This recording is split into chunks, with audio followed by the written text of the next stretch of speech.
whatever things that you would like to ask me, well, I shall be extremely glad to respond to you and try to enlighten you further, depending upon the questions, whatever he is shooting you.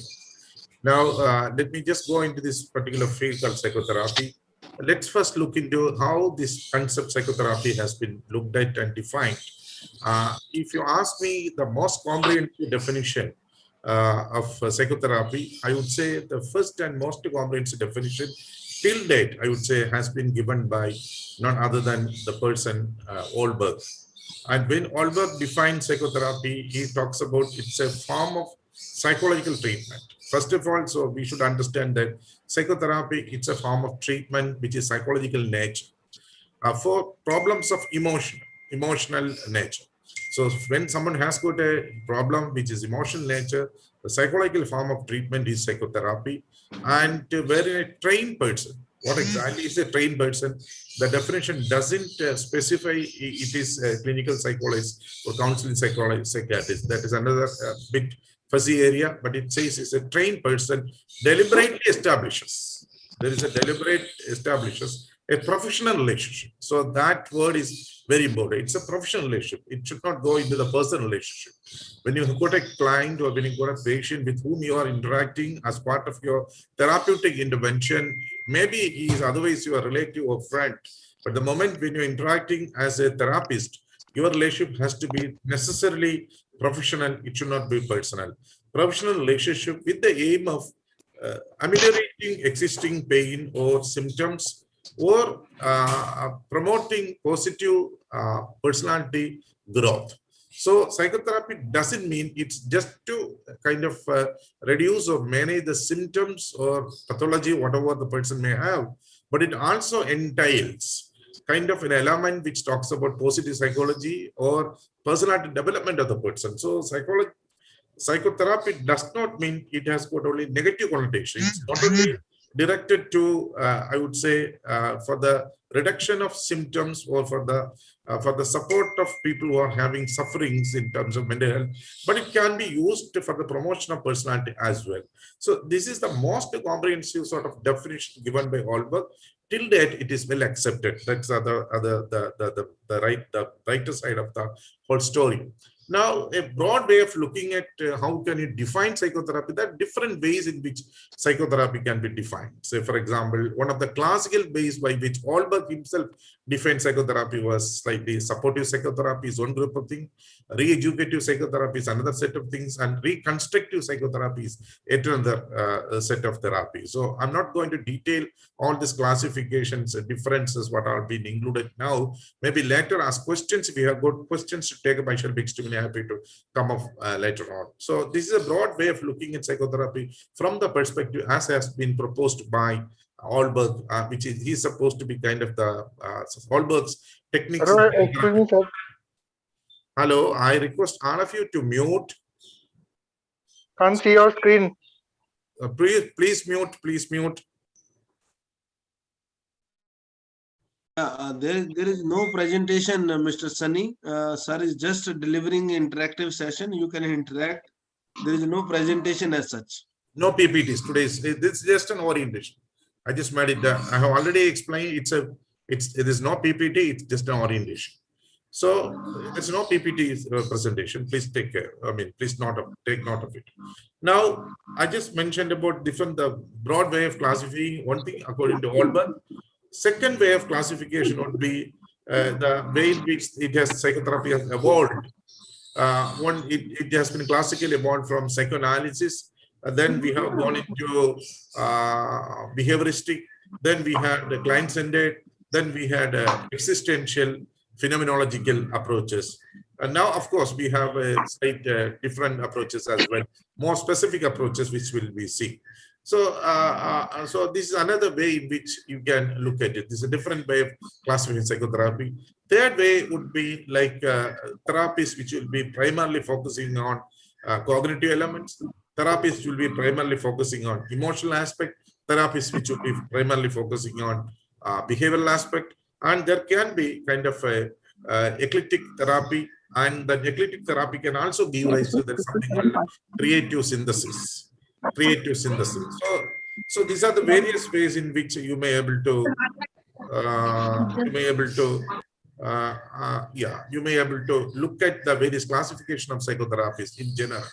Now, with this introduction, if you look into the Indian context, what has been happening in Indian context, I would say in India, psychotherapy had a long past but a short history. Each word is very important. In India, psychotherapy had a long past but short history. Why I said that in India we had a long past but short history? Dr. Tallojan, can you please mute all? Yes, sir. Yes. Please. Yes. Please unmute yourself, sir. I muted all. You can unmute.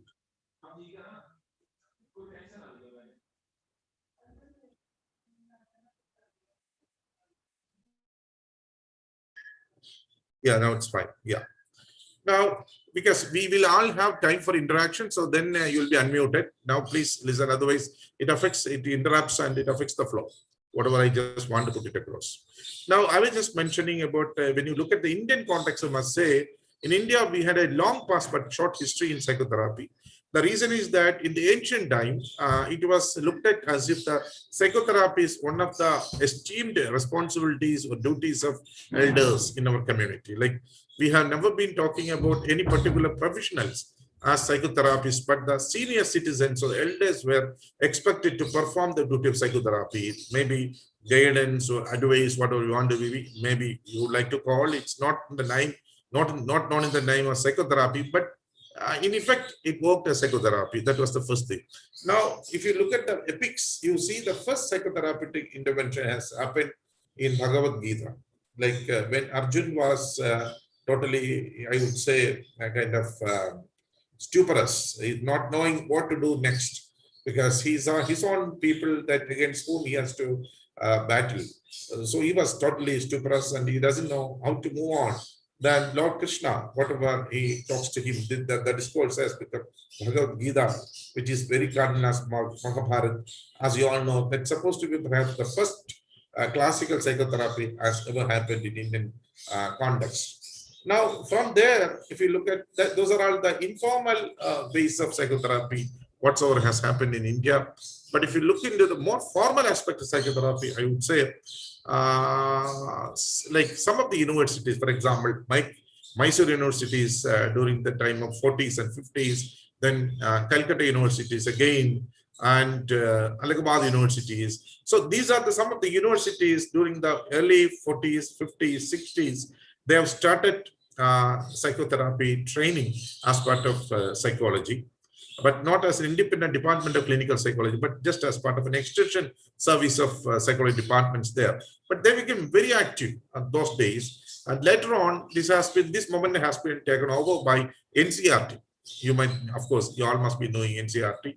And NCRT also started an extension program of NCRT to give training and for the teachers and those who are interested to work in the area of school as counseling. And they have had a special cell for the students in and around to provide counseling who are in need. So NCRT had its own role. Then later you will see that more of training into and more into psychotherapy has been provided by National Institutes of Mental Training like CIP, Central Institute of Psychiatry, Ranchi, and then NIMHANS, National Institute of Mental Health Neurosciences, Bangalore.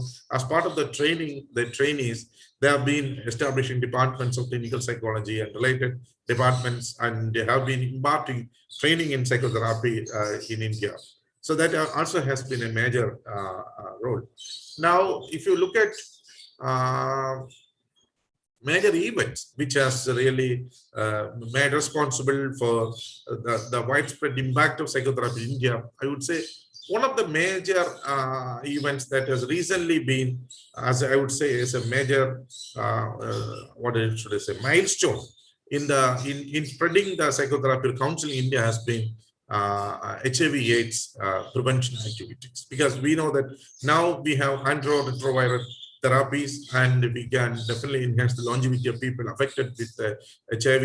But in the past, when we were with this pandemic outspread, spreading in the entire globe, equally in India as well, we haven't had any kind of treatment, especially pharmacological interventions available.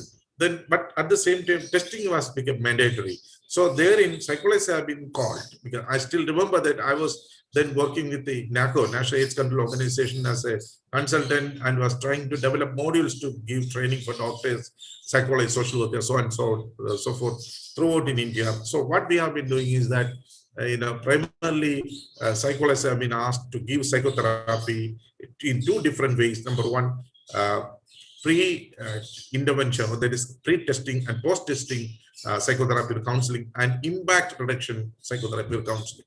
So this has had its own momentum, its own impact to enhance, the growth and development of psychotherapy in India, without any doubt. And another major event that has definitely supported the spread of psychotherapy has been various kinds of disasters whatsoever have been happening in recent years, more so. Like it could be man-made disasters, could be technology related, could be natural disasters, so on and so forth. But when people are met with various disasters, and we found that probably the previous methods of psychological debriefing has not been working. So people developed a different kinds of psychotherapeutic intervention called psychological first aid, and which has become very, very popular now in India, as it is very popular in the world as such. So these are all some of the major impacting things as far as the present psychotherapy in India is concerned. Now, if you look at where, in which condition psychotherapy can be given, and is it in which way it will be useful. Now, if you look into some of the conditions like mostly anxiety disorders, mostly when it comes like whether it is generalized anxiety disorder. Well, for generalized anxiety disorder, mostly we tend to give in India as well as in the other parts of the world. I must say that mostly the therapy, whatever is given is mostly based on behavioral therapy or behavior therapies.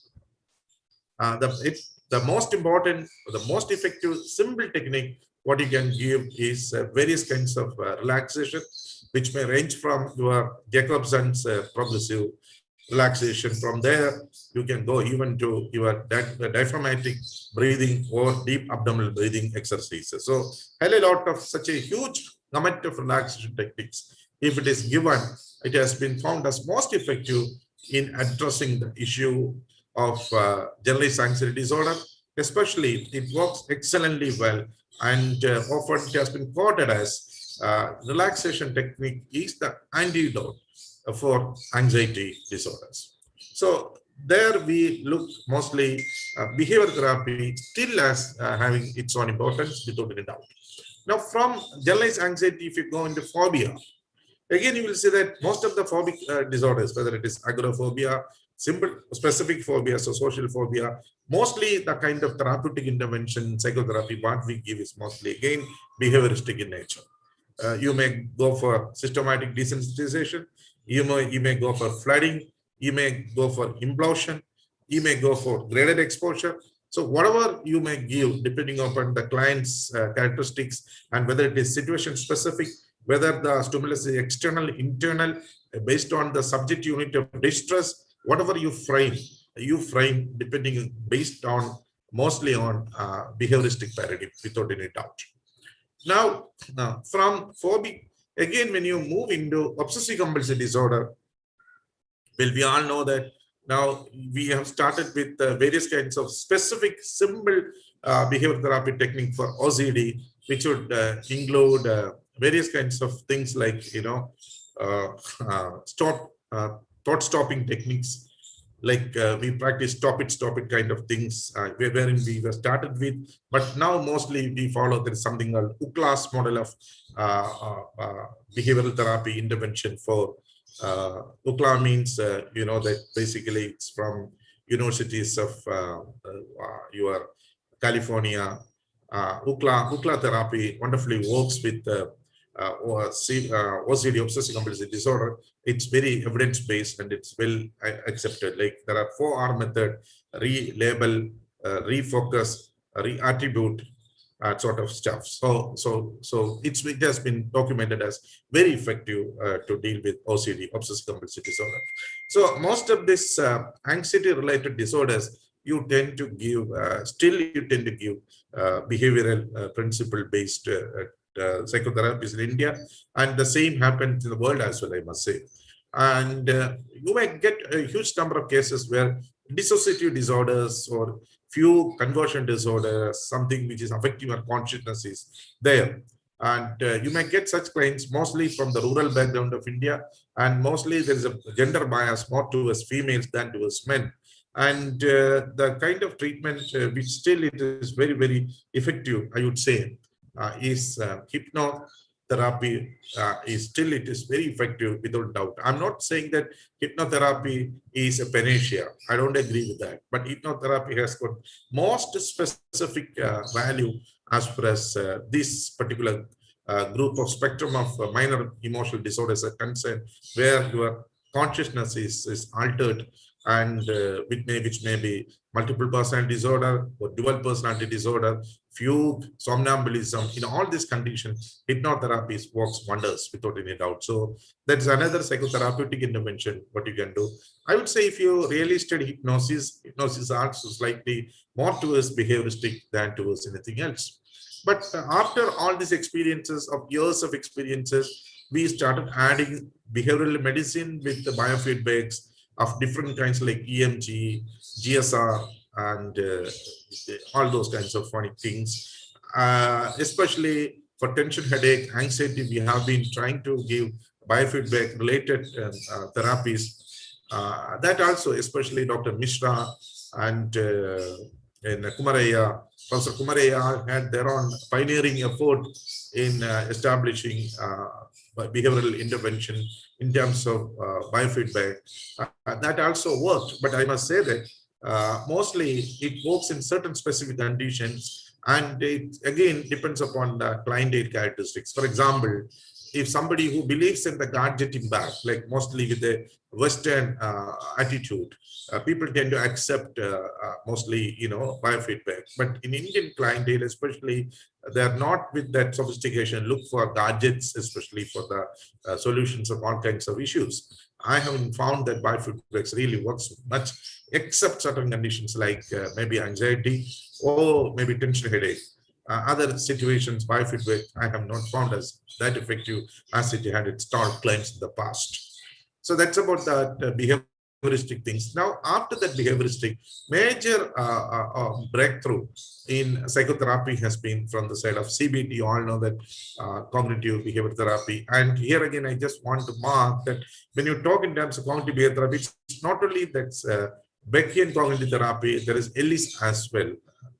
Albert Ellis, also rational emotive therapy, has got its own importance, along with that of Beck, R.N. Beck's CBT. Initially, Beck started with CBT for depression.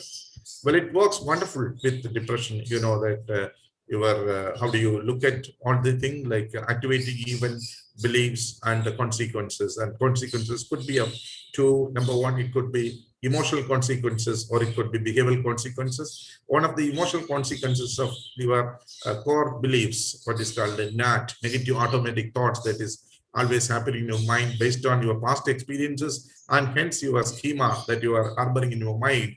You may have various kinds of thinking errors. There could be many thinking errors, as you know, that magnification, personalization, arbitrary inference, so on and so forth.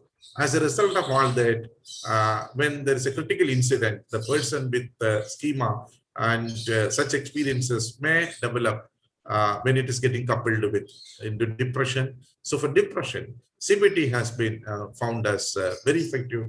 It's a kind of re-educative therapeutic intervention. It has been found as wonderfully working in depressive episodes or in people with depression.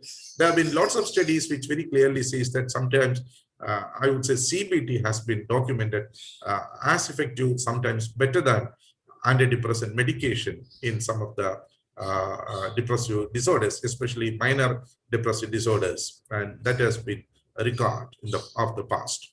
Now, from that, Beck also gradually moved with from depression into a hell lot of other groups of, I would say, disorders, which would include eating disorders and anxiety disorders and personality disorders, so on and so forth. But still, I must say that still CBT finds its maximum use mostly in depression and also to some extent with panic disorders and to some extent anxiety disorders. That's the story, I must say. And another very, very promising incident took place, which is often been described as the gift of the millennium, is that how effectively CBT works in major mental disorders or severe mental disorders, which were once classified and known as, I must say, psychosis. Like, it may be a wonder, because in the past, even the severe mental disorder called schizophrenia has been described as psychology forgotten child, which means a child, if you look at schizophrenia as a child, that child has been conveniently forgotten by the branch of knowledge or the applied what is called applied aspect of psychology called clinical psychology, conveniently forgotten. But then what has been happening in this cognitive therapies, especially lots of studies which have been conducted in cognitive therapy, not by Beck, not by the US group, but I would say by the UK group, especially people like Kingdon, Turkington, and Chadwick, Lowe, etc. And this entire group of researchers and clinicians, they started doing a lot of work, and they found that even many of the symptoms of severe psychosis, of schizophrenia and paranoid disorders, which were refractory. Refractory means which are not responding to the conventional traditional methods of treatment, like even ECT, electroconvulsive therapy, tend to respond to CBT or cognitive therapy. So we see lots of studies, lots of clinical experiences wherein, delusions of persecution, delusions of infidelity, and various kinds of delusions are being effectively treated by cognitive therapy. Hearing voices or auditory hallucination. There are lots of clinical studies and empirical randomized control studies very clearly says has been very effectively treated by CBT. Now, I am very humbled to tell you that, and my PhD has been the first PhD in India on the efficacy of cognitive therapy in delusion. So I got really, I was earlier, I was not convinced about the importance of cognitive therapy in treating. In fact, one of my US friends, he is a clinical psychologist, City University, New York. So he is a very thick friend of mine. He told me that why I just told him, say, psychotherapy has got a limited use. Then he challenged me, why do you think so? So in US now, basing on the UK model, we are using psychotherapy for even for delusions. I said, is it working? Then in fact, he started sending me some articles, research articles, which they did in the US. Got inspired by those seminal work. I started working on that. Ultimately, I personally found myself that it did work. It does work much more effective than what you can dream. That cognitive therapy can work in delusions and hallucinations without any doubt. So this has been a phenomenal, seminal finding and a journey in the course of psychotherapy as far as Indian psychotherapy is concerned. And following this, we have had some of the research studies in neuroscience also, especially in treating hallucination. There has been another study conducted by Dr. Huck in CIP, Central Psychiatry, Ranchi. Dr. Huck was then, at that point of time, he was professor, then he became, I think, director of CIP. Some of you must be knowing, I'm not sure. So now this is a very documented thing. It works wonderfully well with this group of psychosis, also severe mental illness also. So that's about importance of this particular thing. Then when you look into further, you get to know a lot more about, see, there have been a group of disorders which were never responding to any kind of treatment. Say, for example, take personality disorders. Say, number one, that if you look at the cluster one, A cluster personal disorders, you all know, I'm sure that paranoid, schizotypal, usually these people will not come to you for treatment. They won't approach to any clinician for treatment. Like, they all think that they're normal, but they're creating changes and challenges to the situation where they are a part of it. For example, we call them as not autoplastic, but alloplastic. They're trying to change the environment instead of changing themselves. So this paranoid schizotypal personal disorders, absolutely, it's not amiable or amicable for any kind of intervention. So leave them. Unless and until they're creating hell with themselves or with others, it may usually go into forensic, that means legal, than with the therapeutic. They don't, usually you don't get them. The second cluster, that's cluster B, you've got various kinds of emotional dramatic personalities like borderline personality, histrionic personality, narcissistic personality, antisocial personality disorders. Herein, if you look at this group, the most challenging one, but the most painful as far as the client is concerned, one, you all agree with me, is that borderline personality. If you ask me, do we have treatment for borderline personality from psychiatry, from pharmacology? My answer is a big no. Do we have treatment from psychotherapy? Till recently, about I must say about 80s, we haven't had any specific treatment evidence-based for borderline personality disorders. They're the very name of borderline, which says that it's nowhere. It's in a zero area. Like, for example, it's neither with neurosis nor with psychosis. People couldn't figure out where exactly what's happening with. That's why the name borderline has been given. Now, but that borderline personality is something which really, it's like a 90% burned in physical sense. People suffer so much. But at this point of time, that Marshall enhanced treatment system, what you call as DBT or dialectic behavior has been found as most efficient and most useful system in treating borderline personality disorder. Till that, I must say that only evidence-based treatment for borderline personality disorder is DBT. Now, another unique feature of DBT is that the core skill, whatever we are giving as a training component for the treatment of borderline or other disorders with the DBT, is mindfulness. The concept of mindfulness has been taken from Indian tradition, especially from Buddhism, and as it has moved through China and the Tibetan area, which has been added into something called Zen Buddhism. That Zen tradition got prefixed with Buddhism. And mindfulness is a key element, it's a key factor in Buddhism, and that has been incorporated into different principal sets of treatment system what we give, like in DBT for borderline personality disorder, as well as now it's not only limited to borderline personality disorder. You take depression, right? I would say now than CBT, DBT works wonders with depression, without a doubt. You take addiction, alcoholism, drug abuse, and without any doubt, I must say that I can record it. I can give you 100 examples and evidences that DBT does wonders. So DBT now working even with the marital therapy, family therapies, its whole scope is getting widened over days with various kinds of research studies by different kind of protagonists who are working in this area using DBT without any doubt. So it's proving to be one of the greatest gifts that we got in this century from clinicians, wherein we can be proud as psychologists to claim that we have got evidence-based intervention to treat the most challenging emotional disorders till recently for any branch of medicine or mental health branches to take up these challenges. Now, so DBT has been a major addition in psychotherapy, especially in Indian context currently, because in many of the centers, very few at least, but trained people are using DBT. Demands, we have got a DBT team elsewhere also in different parts of India, DBT has been used as a major thing.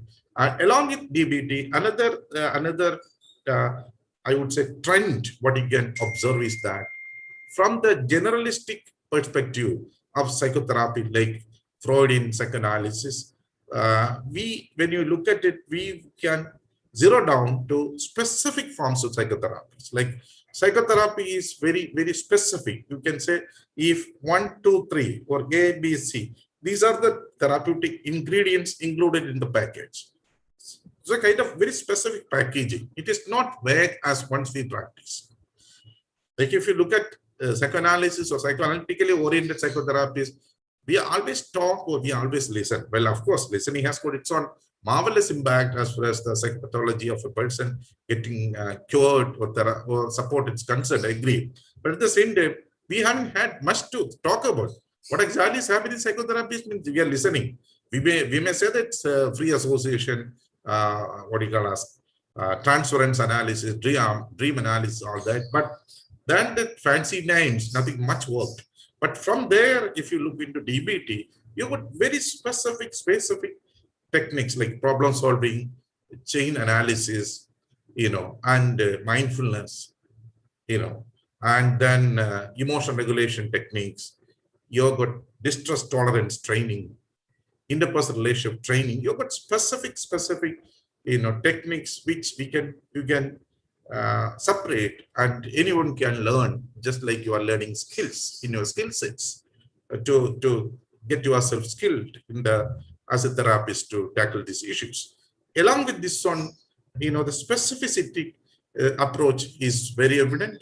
In that sense, you have seen that we have got ACT, acceptance and commitment therapy, solution-focused psychotherapies and all. But to my mind, to my experience, among the solution-focused and ACT and DBT, perhaps DBT stands far apart from other two, because other two are slightly more theoretically sophisticated, practically less evidence-based, I must say.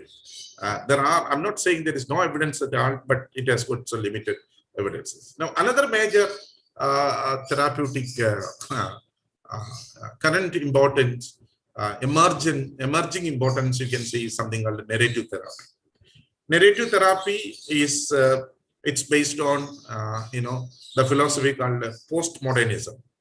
You might be familiar, I'm not sure, the philosophy of Michel Foucault, what he talks of Post-Modernism. And Foucault believed that the society is being what is called socially constructed. Whatever happens, the life in society is being molded by social constructions. That happens with the help of discourses. So primarily, you have to decipher the discourses. Sometimes you have to deconstruct the constructions and you have to reconstruct it so that it will be reflected in the materials. Now, narrative therapy finds its significance into certain specific groups, especially sexual minorities, what you call as your gays, lesbians, and transgender, and wherein narrative therapy has got its very, very important role to play. And other minorities like marginalized people, etc., where they are sort of believed, they were made to believe that they're wrong because of their narratives. Those narratives were the result of the discourses which are being given by the more powerful social structures, power structures of the community. So that has to be deciphered and deconstructed, by which therapy can be given, which has been considered as very effective. So this is where we stand, the current scenario as far as the various therapeutic approaches and its impacts in our Indian community is concerned. Now, if you look at the methods of delivery, we have been mostly, working as a part or as a team of mental health team, which would include psychiatrists, psychiatric social workers, psychiatric nurse, and there in clinical psychology have always been looked at as may not be as the team leader, because always in Indian context, team leader has been the psychiatrist. You are given only number 2 position. That's how you started in the medical model. But thanks to Carl Rogers at the global level and its impact on Indian level, many of our psychotherapists started their own independent clinics. you know, that is following the model of Carl Rogers, because Rogers, unlike other therapists have mostly been coming from the hospital model, but the Rogers has come from a, I would say, college or education setup model. So here, following that, in India also, most of the therapists now are been having their own independent psychotherapeutic centers in India. So that's a very welcome move, I would say. And then what happens at present is that, I must say, again, thanks to COVID also to some extent, we have been gradually moving from physical in-person therapies to virtual therapies. I'm very sure that these virtual therapies are bound to continue even after this COVID scenario changes, without any doubt. And online therapies are definitely a must. And you have got lots of apps now. Various psychotherapy apps are coming and which are being used by people very, very effectively. Many of them are very happy about it. And so that's where we start about this particular aspect. Uh, at the same time, I want to tell you that uh, online therapy, how it works, I would say it works pretty well, because even recently, even before the COVID, if many different business groups in this online, they approached to me to be in their panel. Then I just declined, very humble, because I said, and I am not convinced that this is going to work, because one-to-one psychotherapy, there are a lot of extra verbal communication variables also works, but all this will be declined.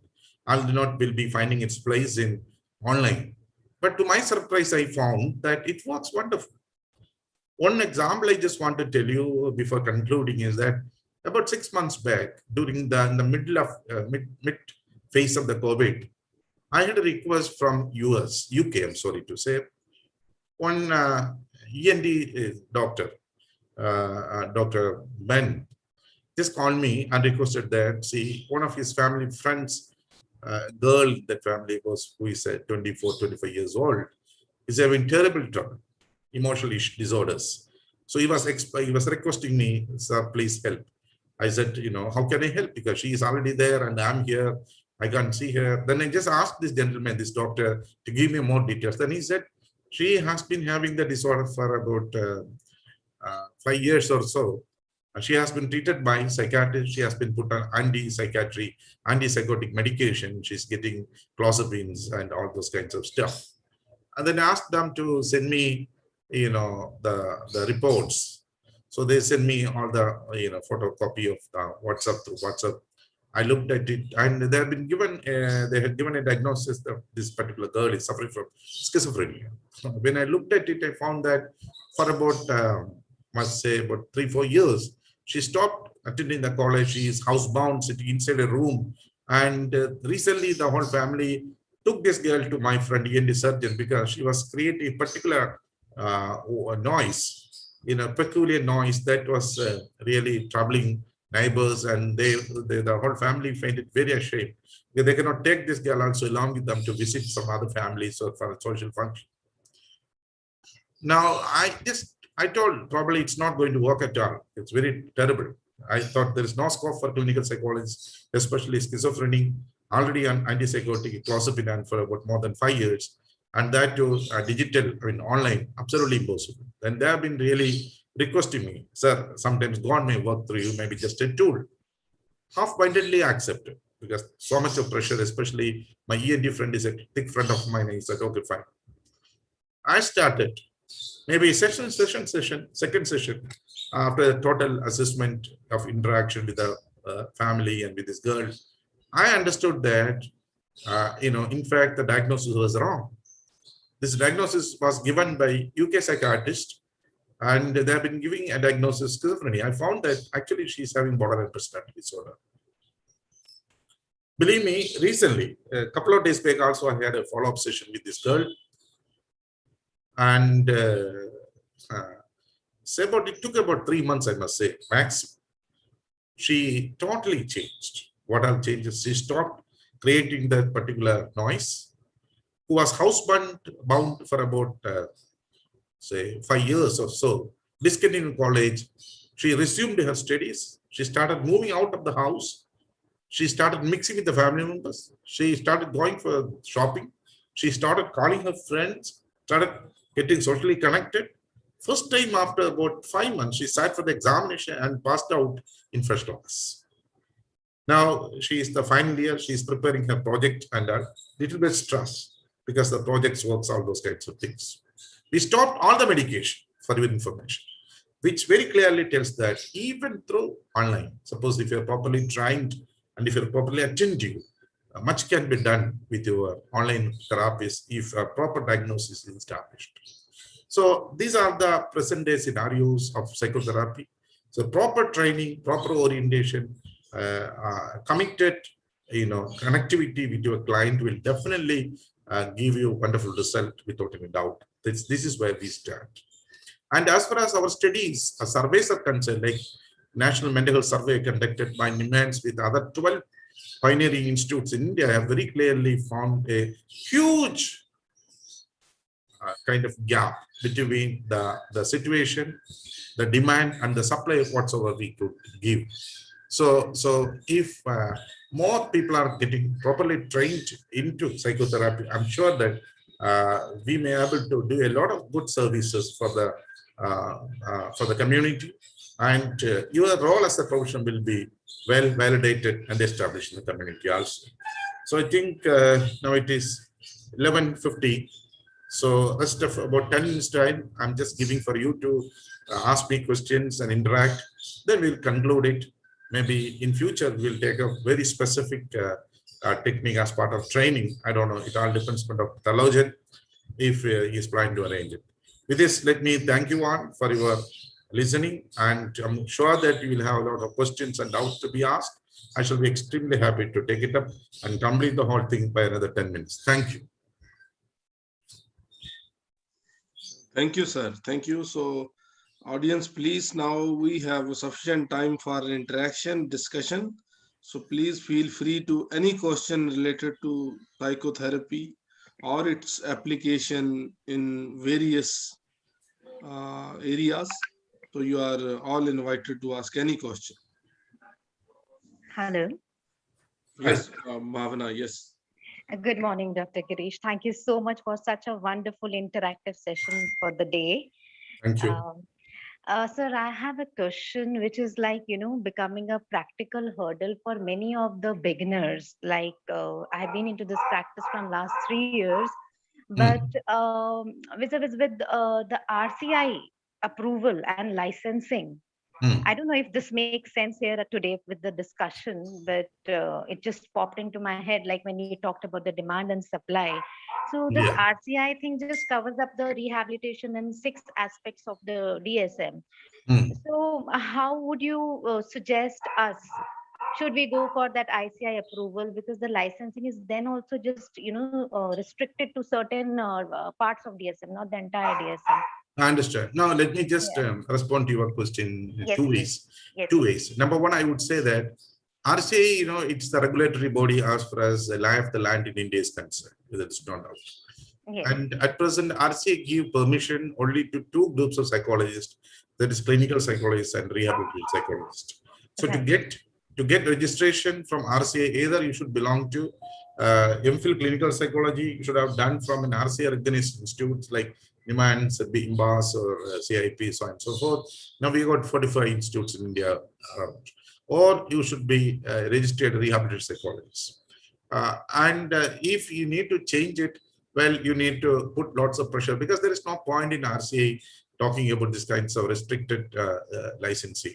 I'm sure that if you can put more political pressure, RCA, even the body, the form of the body itself will change. I would say that instead of RCA, we must think about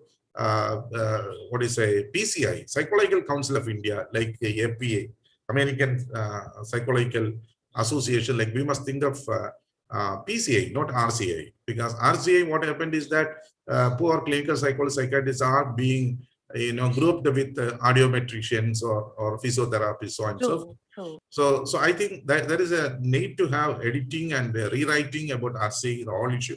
But this is a political thing. You may have to mobilize lots of people support, and all that political support will take a little more time. If you are very intelligent enough, smart enough, well, we can achieve in the short span also. So good organizers like Dr. Talojan definitely may able to take up this cause maybe in days. But Right. practically looking at how can you do psychotherapy, I must say that you cannot put a board as a clinical psychologist. But if you have done your MA or MSc psychology, nobody, no law can prevent you from putting a board that you are a consultant psychologist or a psychologist. Number one. Right. Number one. Number two, if you are capable, if you are useful to the community, I'm sure that nobody can block. So I'm not saying that you should be going against the law, so that when you put the board, you can put as a psychologist. And if you prove your efficacy, your efficiency in supporting me, helping people, I'm sure that you will get a huge number of clients. Sometimes you are clinical psychologist who is sitting nearby, you may not get even as much True, as sir. patients that you will get. Very true, So sir. yeah, so these are the two important points to be looked into. That's what my sincere submission. Thank you. Yeah, thank you, sir. Thank you so much, sir. Thank you so much. Sure. That was very motivating. Thank you. Any other question? Anybody? So just Sir, another query. battery low. Please recharge. Yes, yeah. One by one, Deepika, you can take up Yes. first. Sir, as on to add on to what Bhavana ma'am was just asking about RCI's licensing, and you just mentioned on PCI as well. So could you just clarify a little more on it, sir? Because PCI is upcoming organization, if I'm not wrong. Like I mean to say, Council of India that is coming up, right? So on that basis, as a master's in psychology, and we are not allowed to be, not doing reporting and all. So on that basis, you guide us, that would be helpful. Okay, I just will respond to that again. See, when I was as Dr. Talojan was telling, I was the immediate past president of IACP, International Clinical Psychology. Before that, I was the national general secretary of IACP twice. So when I was the general secretary of IACP, I myself made an attempt to develop. There is something called kind of a confederation, a federation of psychology association in India. Like we have got various like Indian Psychological Association, Applied National Psychological Association, Applied Association. There's so many associations and various state-based associations as well. So I made a sincere effort, but unfortunately, some of our clinical psychologist friends have been against, developing a group of people. But I would say that if we all the other associations or individuals even forget about associations, if individuals are uniting, coming together in a common platform, we can definitely think of an association, and that association can organize rest of all psychologists, can definitely demand to the ministry through the political, through the MPs and all, to think of and plan for a PCI. Definitely it is possible, but thing is that we all should be united and must move for this single agenda together wholehearted. That's all. Yeah, thank you, sir. Fine. Excuse me, sir. Battery low. Please recharge. Yes, Shruti Malhotra, you can ask. Excuse me. Yes, sir. My question is, sir, I am actually MA Psychology and UGC NET qualified. I was teaching in various colleges, but now I want to enter into practice. So, sir, what should I do? What should I write if I take experts? Obviously, I think I cannot take clinical cases. But sir, I should write consulting psychologist because I want to take some cases, and clients are coming to me, but I don't know what should I write.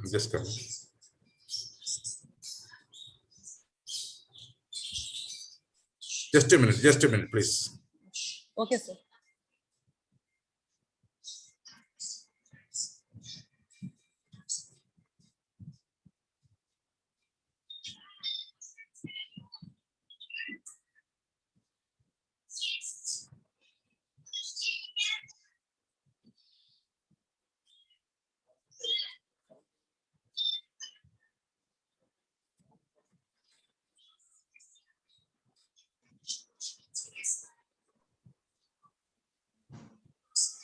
Dr. Krishnan, are you there?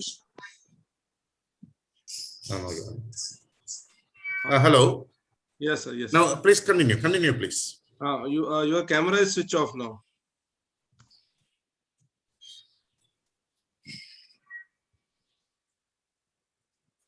Yes, sir. Hello. Please continue. Sir, should I repeat my question, Girish sir? Yeah, please repeat, Shruti. Welcome to Detailed Music World. Box input mode. Sir, I'm Shruti and I'm UGC net qualified. I'm a psychology. Right. But sir, I want to enter practice. I want to take practical. Want to enter this field. Sir, now I'm not sure what should I write because I'm not having this RCI license, clinical, this course. So, sir, what should I write if I want to take cases? Please recharge. No, actually, your question maybe because of some voice issue, it is not very. You have done your MA psychology, am I right? Yes, sir, and UGC net qualified. And yeah, UGC net qualified. Net qualified. No, I want to enter counseling. You want to do counseling? Yes, sir. No, with your UGC, JRF and all, those are all academic program basically that will help you for a assistant professor post or for the research scholars eligibility. Please recharge. And I think what exactly that probably you may able to do is that you can put board a psychologist. That would be the safer thing. Okay, sir, can I take cases, mild problems? You are asking whether you can see mind problems. Is that question? Yes, sir. Depends. For example, if you are properly trained with the various, now I want to tell you one more thing. Now the whole training concept also has changed. For example, in the past, like if you want to get trained in clinical psychology, you have to enroll yourself. You have to enroll yourself. You have to enroll yourself either in Nimans or in Ranchi or in Ibas or in some other Swikar, and you have to take up the entire course of clinical psychology as a single system. Like for example, right from psychosocial, social cultural foundation of behavior through various kinds of things. That was the past method. But now you know that we have got various kinds of training facilities, not one institution based, but internationally also. Even Beck Institute, they themselves give training program. Harvard themselves give training program. Dr. Tarlojan, Psychowave, they are giving a lot of training programs. So I must say that if you take all the training program one by one, see, you are adding to your skills depending upon the way in which you are interested. Okay, sir. Okay, so if you feel that you are sufficiently skilled, I must say that you can definitely go for it. Okay, and sir. I must say that you can take up only those cases wherein you feel that you're confident that you are skilled. Okay. Other cases you should not take up. And there is a legal issue again. I want to tell you. Suppose if you are going to treat schizophrenia or depression, and if the client in future goes to the court of law and complains that I got fooled by a person who is not qualified, then you will find you will land up in your problem. But as long as you are dealing with cases like because people with various other emotional problems in daily life, maybe somebody is having stress, somebody is having learning disabilities, some learning backwardness, or somebody is having some emotional problems, somebody is having interpersonal conflict, maybe an extramarital, premarital affairs, all those kinds of teenage issues. If you take them, even if somebody goes to the court of law, you are safe because you are a psychologist and you have never claimed that you are qualified to treat a person with a diagnosis like DSM or with ICD, and well, nobody can ask you why you did it. But otherwise, there could be some questions if somebody deliberately wants to trouble you. Okay, sir. So I can write psychologist if I take mild cases. Any more questions, please? Sir, I have a question. Sir, what if I am a clinical hypnotherapist? Then can I take cases like schizophrenia and I have delusional done cases? post-graduation psychology and also post-graduation diploma in guidance. Hello. My query is, can I get training in CBT, RBT, providing these interventions to my clients? And where can I get authentic training in? See, as far as this is concerned, again, I want to tell you that you can definitely get training, no doubt, because Psychowave, they themselves give very systematic training in CBT and rational emotive therapy, etc. In India. And institute like Demands are also offered. They may organize some short-term programs for those who have not done a MPhil clinical psychology. So when they advertise, you can go, or you can contact Dr. Talojansi, because they are regularly giving program. Because I'm very proud to talk about Dr. Talojan in this context, that like whatever the university does, that volume of work he is also doing with the guidance of the master, the Dronacharyan clinical psychology, our Dwaragaji. He is doing wonderful things without any doubt. That's what's happening. Hello. നീ അകത്ത് താഴെ വന്നിരുന്നോ? ഞാനിപ്പോ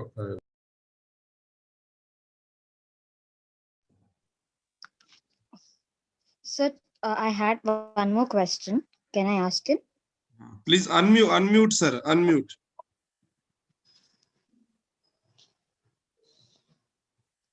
Sure. Dr. Krishan Giri, sir, please unmute.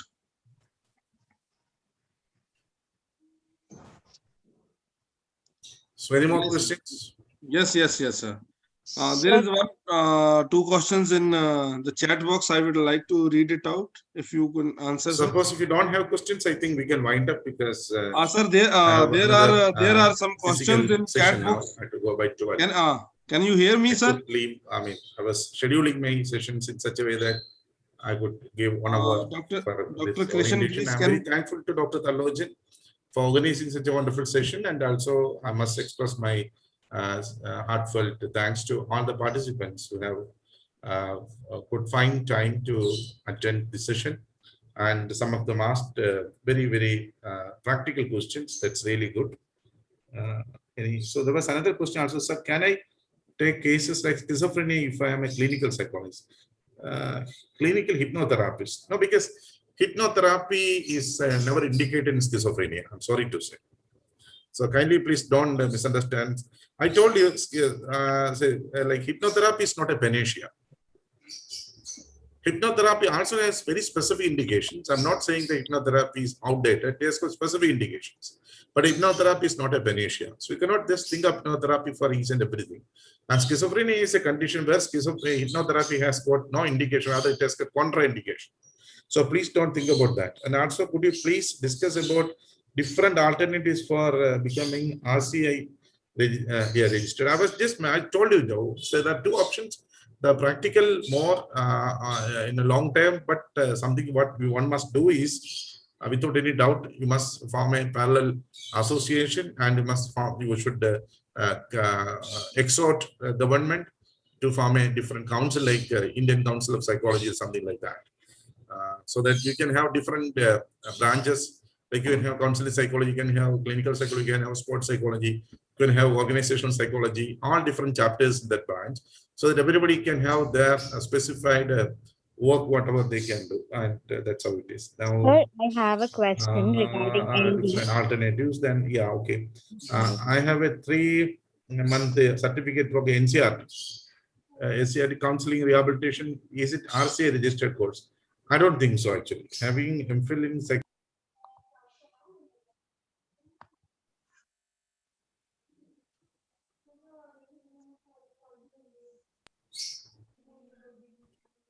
So having MPhil, or what is that, in psychotherapy, can I think somebody can read it, because if I find it very difficult to read, maybe because of the having MPhil. Sir, can you hear me, can sir? I administer psychotherapies? MPhil in psychology. Krishan Giri, sir, can you hear me? Can you hear me, sir?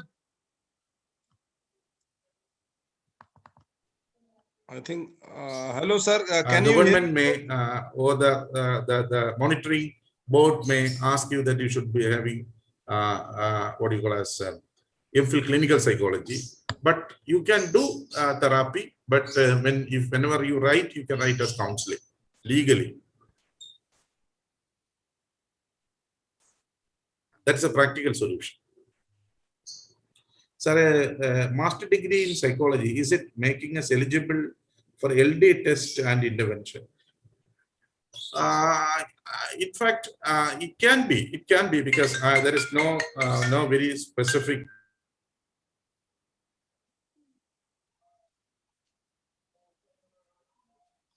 sir.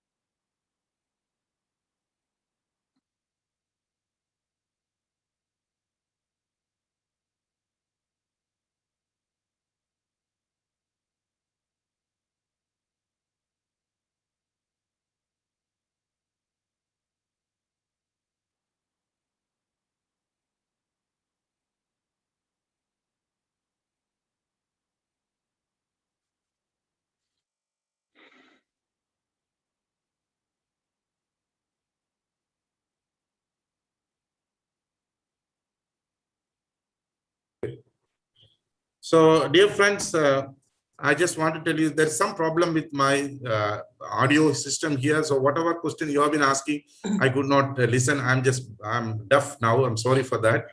So Dr. Thallojan just called me over telephone and he told there is one very important question.